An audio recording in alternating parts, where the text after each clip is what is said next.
So I wrote down a few advice topics that I think would be beneficial for everybody. Try to leave everybody that you come across better than you found them, because this industry is based off of vibes, and we definitely want to make sure everybody feels good and loved, and this is their time to come into us and relax.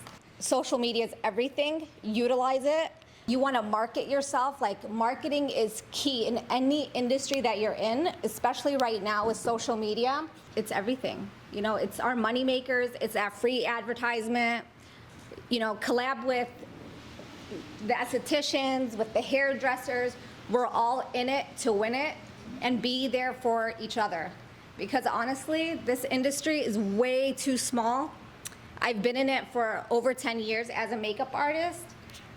And the people that you're sitting next to right now can easily be your spa director tomorrow. Leave the drama out the door when you come in here. We're each other's best friend. So just keep that in mind.